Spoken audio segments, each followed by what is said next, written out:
Welcome to the Digital Healthcare Experience, brought to you by Taylor Healthcare.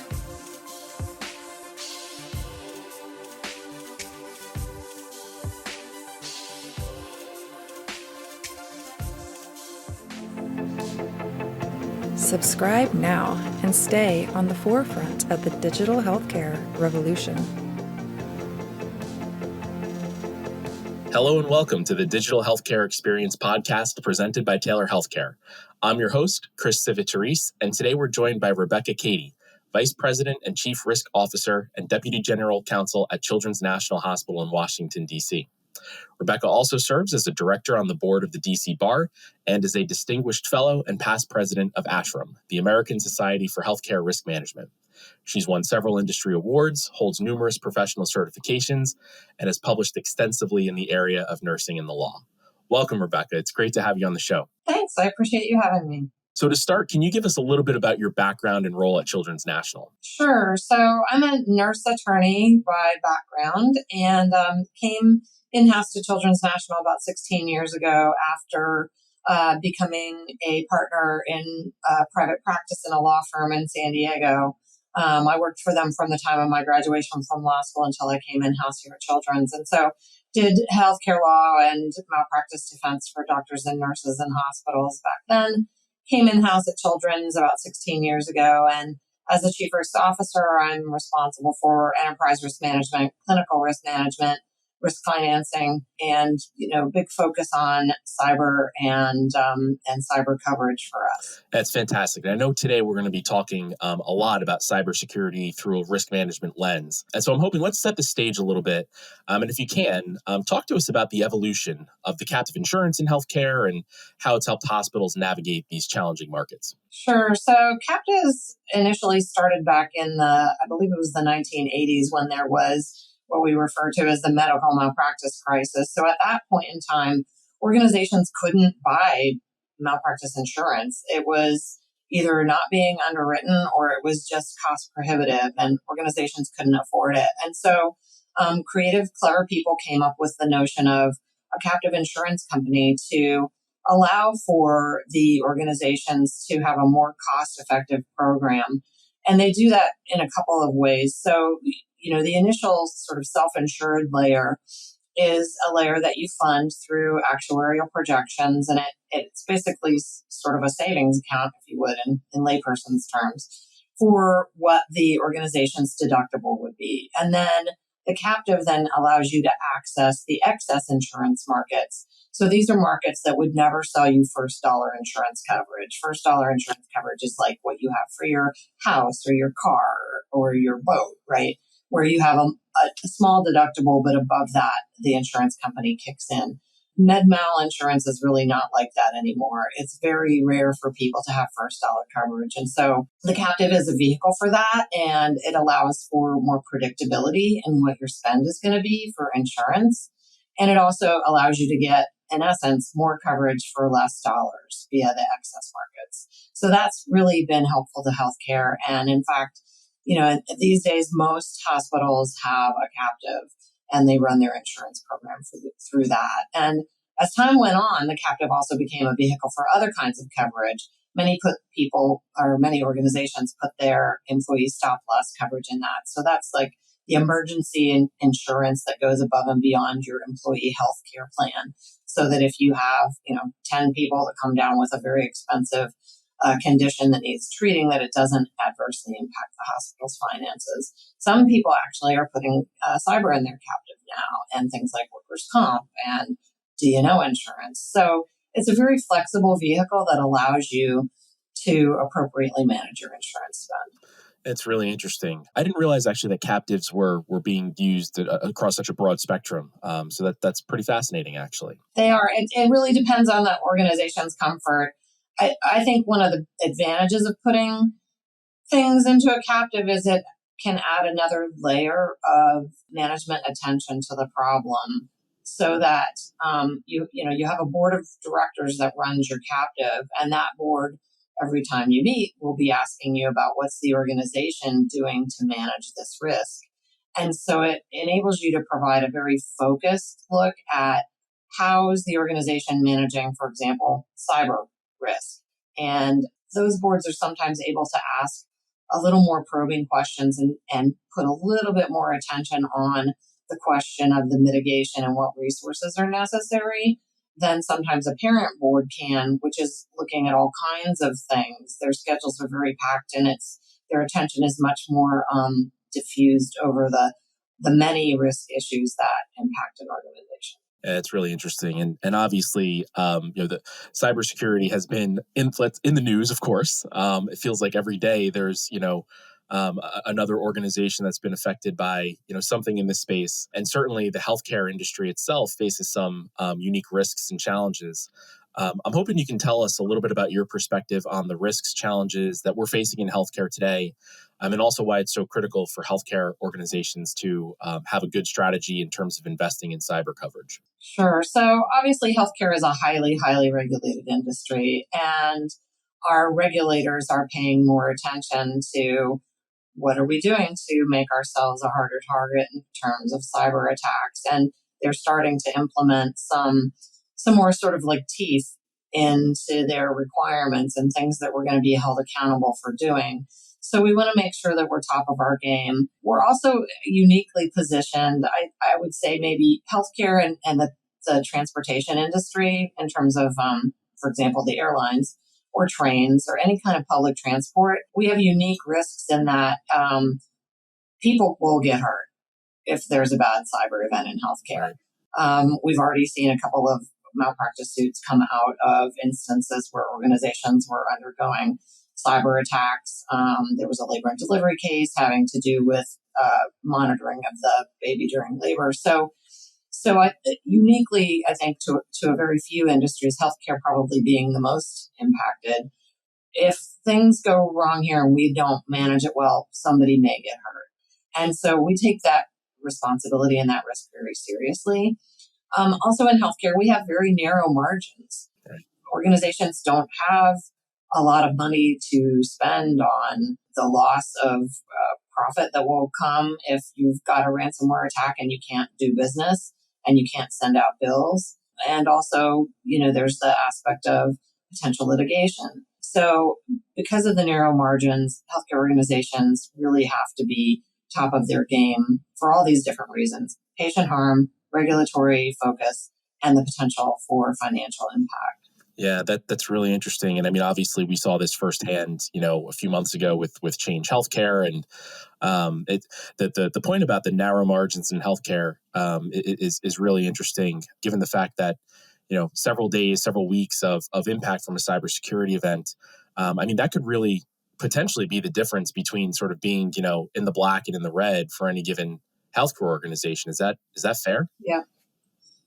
That's definitely fair. And that's why really, from a risk perspective, I would say a couple of things.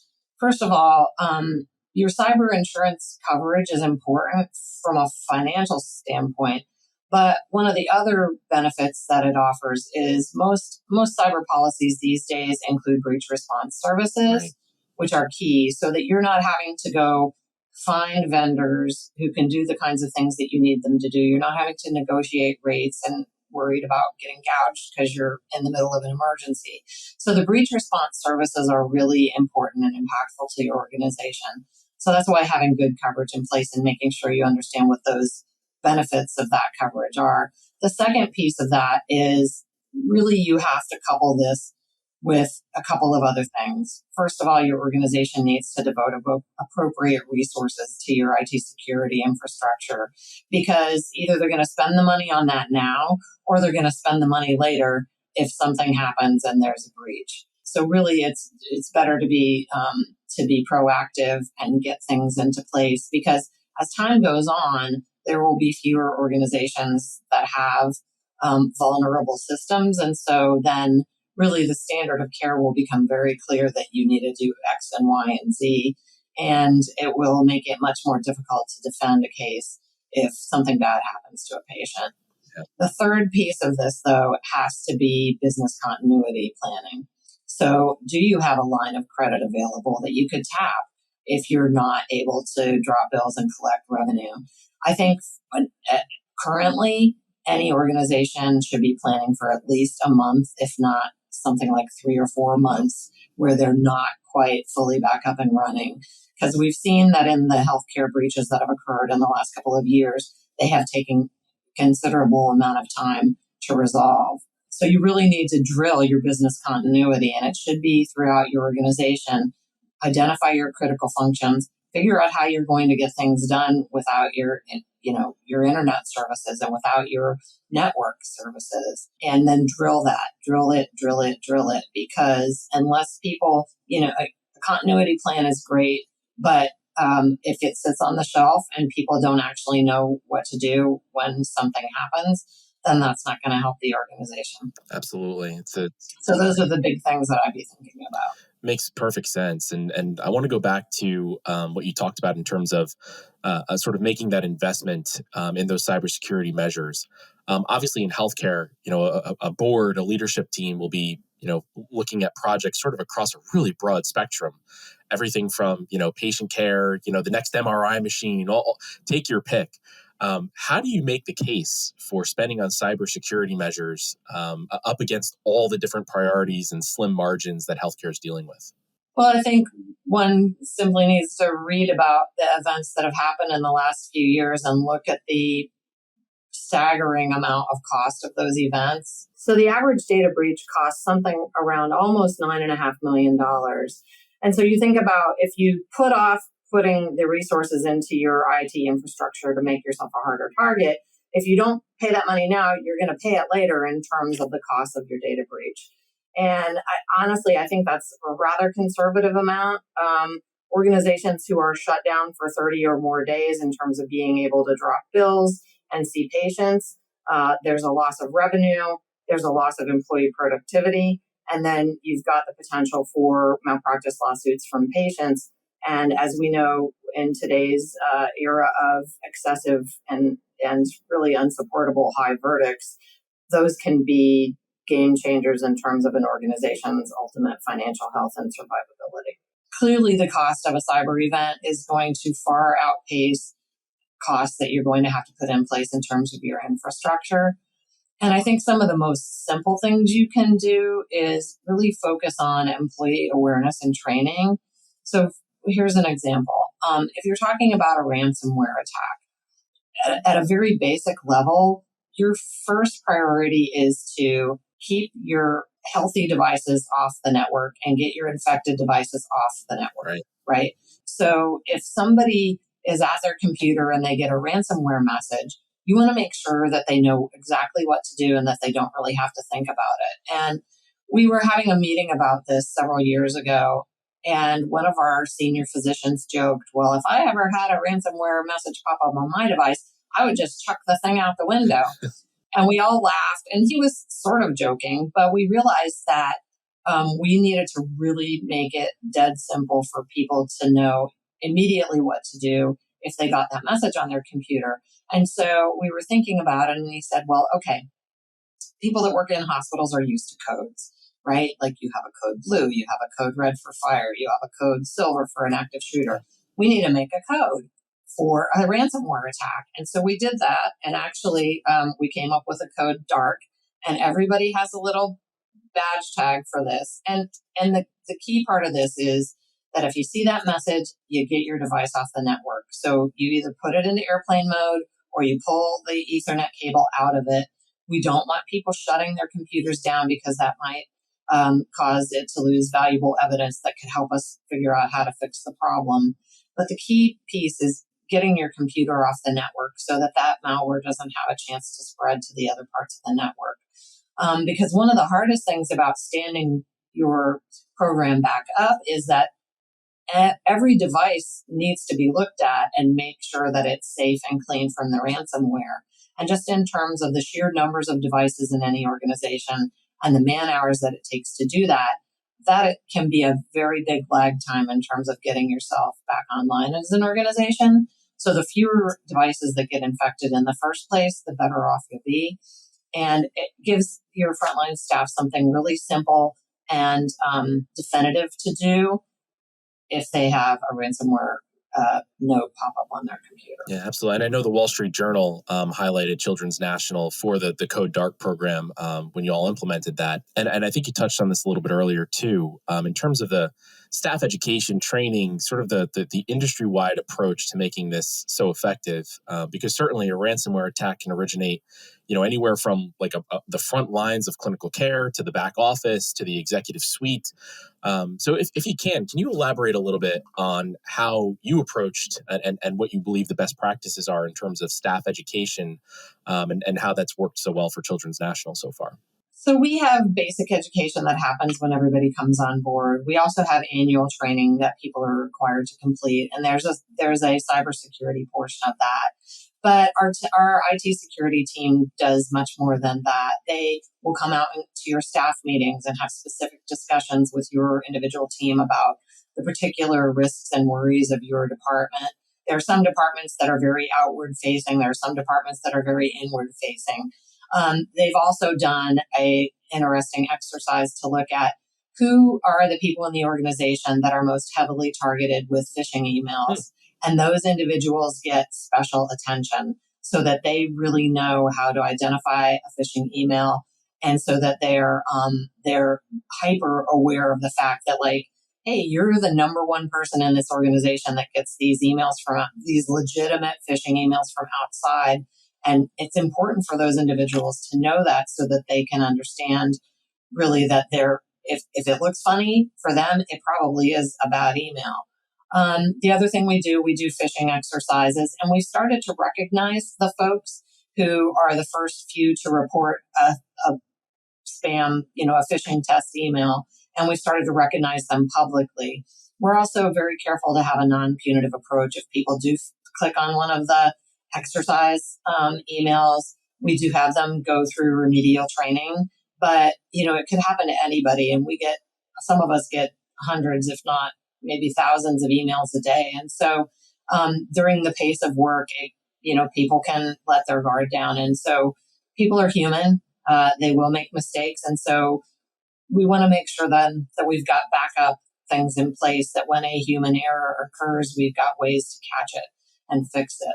But those are the components: specific targeted individual education, education on an individual level. We've also done, the IT services team has done a great webinar for staff about protecting their personal IT lives. So their Facebook, their LinkedIn, their emails at home, because we've recognized that if people are reusing passwords and their personal systems are compromised, then it could pose a risk to our systems as well.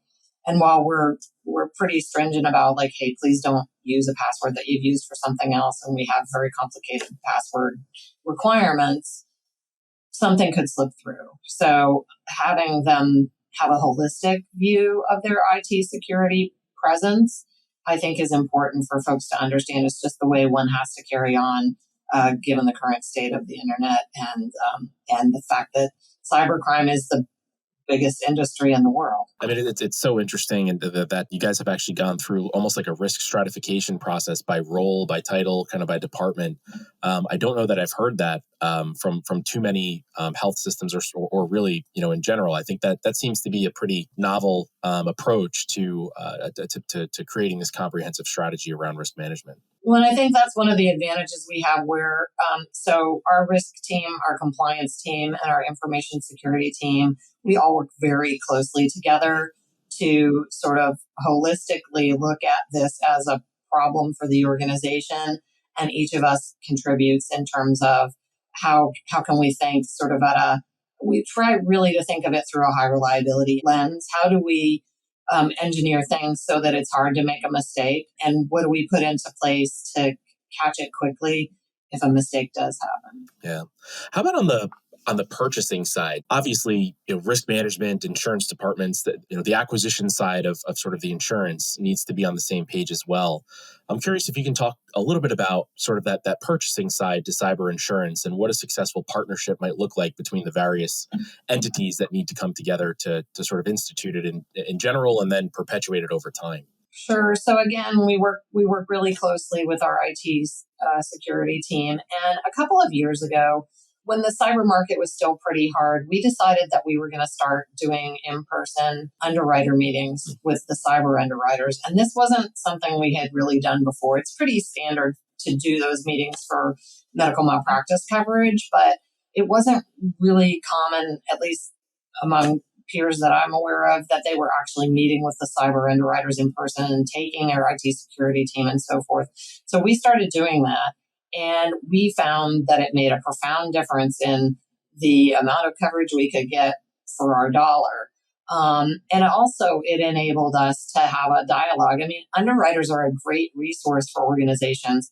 They see companies from all over the world of various sizes, shapes, and flavors, and they really have their finger on sort of what's the cutting edge, what are people doing that's innovative and unique and exciting. And so having the meetings with those underwriters is really a two-way benefit. They get to know the people who are doing the day-to-day work on our information security services work. And then our IT team gets to know the underwriters and they can ask them, hey, what are you seeing? And what do you think of this? Or what do you think of that? And so it really becomes a dialogue about how do we best protect the organization, which is then mutually beneficial to the insurance company because they know that we're a better risk. And so they can come up with prices that are much less than we would have paid otherwise. It's really interesting. So that bidirectional communication, I don't know. I personally think of, insurance coverage through that actuarial lens where it's kind of math at the end of the day. But the fact that there is a relationship aspect to it, that there's, almost a consultative aspect and knowledge sharing, all of that is something that I think is also pretty novel. I don't know that I've heard much about that in the industry either. So very interesting observation on that, I believe. Thanks. It's worked very well for us. So I would highly recommend it. Yeah. How do you see this role evolving from a risk management perspective? I don't think that cyber threats are going to get less complex. And certainly, AI is going to do a whole bunch of really wonderful things for us. But I have to imagine that the complexity of these threats are going to continue to grow, especially as, we have technology that continues to emerge. So I'm curious, how do you see the role of risk management evolving as it relates to cyber threats? And then, what do you see as the emerging, I'll say, trends that healthcare organizations should be preparing for? So I see risk management as really needing to embrace AI and leverage it as a tool for us to be able to, if AI can create phishing emails that are very lifelike and realistic, then I firmly believe that AI can also create a way to detect those. Right. So it's, it's the old, it takes one to know one. Right. And so from a tech perspective, I'm not entirely sure how that would work. But I'm willing to bet that there are AI applications that could be used to detect and combat these attacks, and especially in terms of a spoofed email or recording or voice call or something like that. So I think we need in risk to understand artificial intelligence, to figure it out as a tool and to think about how we can use it to make our work more efficient. AI from a risk perspective is also good. We're drowning in data. Underwriters, the insurance markets, insured organizations all have a ton of data about these claims. And I'm really sort of excited about the possibility that those various constituents can use artificial intelligence to really look at their data and figure out what are the common themes, what are some lessons learned, what are some tools that we can take out of it to push back into our IT security practices to make ourselves a harder target. So my team is practicing with that. Our organization is sort of moving towards a mindset of how can we use this not just for the logical and common application in healthcare would be like how do we improve diagnosis and treatment. That's all great, but I think there's a lot of work that could be done on the administrative side. And these are the kinds of things I'm thinking about there. That's interesting. What do you see as the key priorities? So when we think about advancing cybersecurity awareness, preparedness within the healthcare risk management community, obviously you're past president of ASHRM, have published widely on the topics. What should we be looking at as the key priorities as we go forward in terms of advancing cybersecurity awareness and preparedness within the community? I think the key always has to be your people, because no matter how good your IT systems are, no matter how promptly you're doing your patch updates. No matter how great your firewall is, all it takes is one person clicking on something they shouldn't click on. And that human element can't be, in my mind, engineered out. So I think while all these other things are necessary and important, I think we need to keep an understanding that that people at the end of the day use these devices, and we need to make sure that those people have adequate training, resources, and whatnot, so that they understand what their role is in keeping the organization safe. Yeah, that makes so much sense, and it's so interesting sometimes the parallels that we encounter with cybersecurity and risk management as it relates to sort of other major sort of topics in healthcare. I think about patient safety, I think about patient education, I think about patient engagement, I think about cybersecurity, and what's really interesting to me is that I think the industry as a whole has sort of a propensity to focus too much on the technology for all of those things. And we kind of lose the human element sort of across, maybe not just healthcare too. I think this is probably true in the sort of broader world. So that priority in terms of recognizing that there's still, a person, a human being on the other side of these devices is so critical. Well beyond, certainly the technology is important, but well beyond the technology, there's still somebody with fingers on keyboard there. Exactly. So this has been a really wonderful conversation, Rebecca. I know we're almost out of time here. Is there anything else that you're excited about, that you're working on? Anything else at all that you want to share with the community about kind of what's coming? I'm most excited about how we can leverage this great tool to help us manage our risk better. As I said a few minutes ago, the vast amounts of data that we have that we really don't do enough with, I think that's key. And also, I think, having some great recent conversations with the insurance markets about how can the various different insurance companies and their underwriters work together, because they have vast amounts of data, and all that data combined could be very powerful in terms of helping us identify themes and preventing future harm to both organizations and people. We'll leave it at that. That's great perspective. Rebecca, Cady, very much appreciate you joining us today. It was a real pleasure having you on. Thanks so much for having me. I enjoyed it as well. And to our listeners, thank you. And if you enjoyed the conversation, please share, like, subscribe to help us keep growing the show. And if you'd like to learn a little bit more about Taylor Healthcare and the digital healthcare experience, you can go to taylor.com/digital-healthcare. That's our show for today. And until next time, this is Chris Civitarice wishing you health and good cheer. Take care. To learn more about Taylor Healthcare, please visit taylor.com/digital-healthcare. This podcast is for educational purposes only and is provided with the understanding that it does not constitute medical, legal, or financial advice or services. The Digital Healthcare Experience is produced by Naomi Schwimmer. Podcast music by Nicholas Bach.